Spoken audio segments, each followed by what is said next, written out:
Today in this video, we will learn how to convert an image text to editable text format, so let's get started.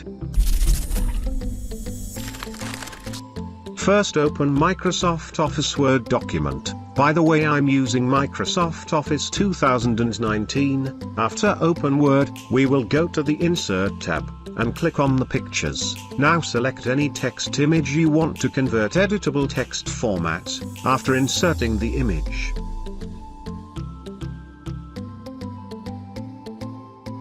Then we will go to the File menu and save it in PDF format.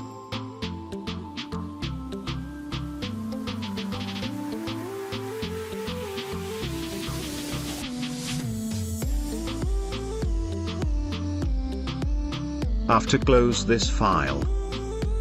Now again we will click on the File menu and open the file we had just saved in PDF format. Now Microsoft Word will ask you, Word will now convert your PDF to an editable Word document, so now click OK. After your image text will be converted to editable text format, so you want to change anything.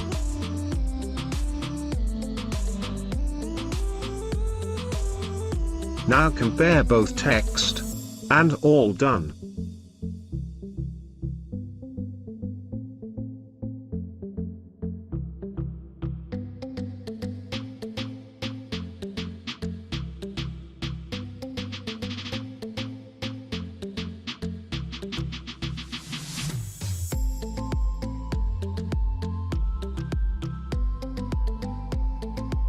If you like this video, please share it, like it, and subscribe my YouTube channel. See you next video, so till then bye bye. Thanks for watching.